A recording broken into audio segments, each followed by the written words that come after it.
So, what if everything you think you know about freedom is wrong? Today, we're diving into a perspective that completely flips our modern definition of liberty on its head. It argues that real freedom isn't something you achieve, it's something you discover. Let's get into it. Okay, let's start with the big one, the question that drives so much of our lives. What does it really mean to be free? I mean, truly free. If you ask most people, you're probably going to get answers that look a lot like this. Freedom is having enough money so you don't have to worry. It's having the time to do whatever you want whenever you want. And it's having the power to shape your own life. It's that dream, right? Total independence. But here's the twist, the paradox that this whole perspective is built on. Even while we're chasing all those things, the money, the time, the power, so many of us feel more boxed in, more managed, and more controlled than ever before. So what is going on? Well, the argument is that to even begin to understand this feeling, you have to see the invisible structures of control that are all around us. And it's not just one thing, it's like a whole web of systems. What's so wild is how this feeling of being controlled seems to come at us from every angle. It creates this prison where the very tools we think will bring us freedom actually become the bars of our cage. I mean, look at this. History tells us, hey, humanity has never actually been truly free. Then you've got modern economics, which uses this soft control, algorithms, performance metrics to nudge our behavior without us even realizing it. Sociology points out that we often choose our own cages, trading real freedom for a feeling of security or belonging. And then while psychology says maybe we just feel trapped because of information overload, philosophy comes in with the killer question. What if the real cage is just your own fear? So after painting this pretty bleak picture of a world where we're controlled from the outside and the inside, this perspective takes a sharp turn. It says, look, if our current definition of freedom just leads us back to a cage, maybe we need a completely different definition. And this is the heart of the whole idea. It's built around this famous quote. The argument is that true, lasting freedom isn't found by changing your job or your bank account, but by discovering a specific internal truth. So, if freedom comes from the truth, what does that even look like in the real world? Well, this framework breaks it down into 5 specific kinds of inner liberty that this truth supposedly unlocks. So the framework is kind of built in stages. It starts with freedom from things, from our own self-destructive habits, from the fear of what other people think, from oppressive rules, from the rat race for stuff and status, and it all builds toward the ultimate freedom to have a direct personal connection with God. Let's break them down one by one. Okay, this first freedom is all internal.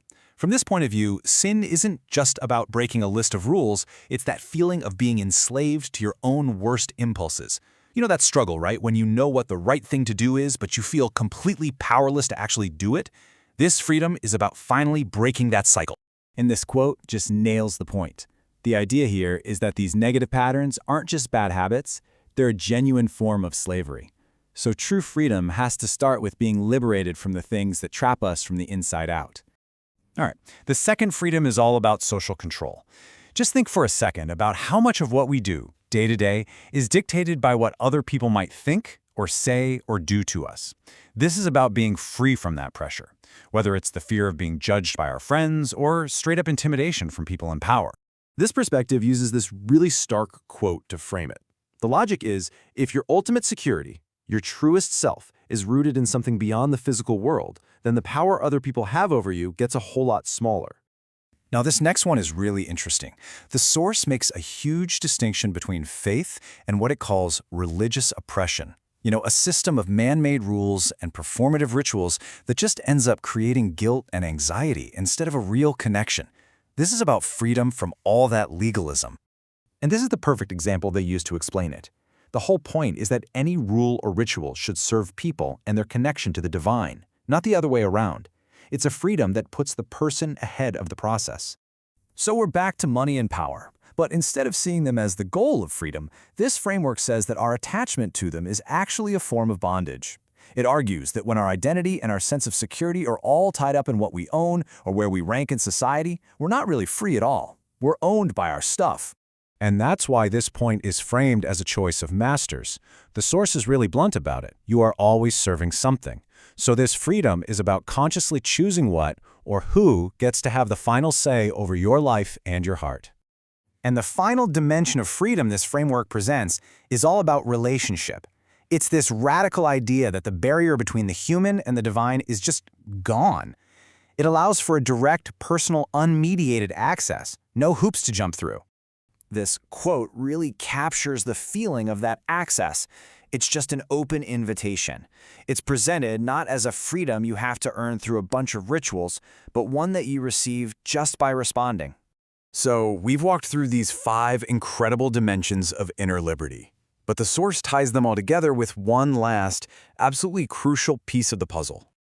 And this right here, this is the hinge that the entire argument swings on. These incredible freedoms, from our own destructive patterns, from fear, from oppression, from materialism, they are just automatically granted. They have to be activated by a choice. And so we land here on the final and most personal freedom of all, the choice to believe. This perspective reframes everything. Freedom isn't something we win through our own strength, it's a gift that we simply choose to accept. So the ultimate question this leaves us with isn't about how you can earn your freedom, but simply, what will you choose?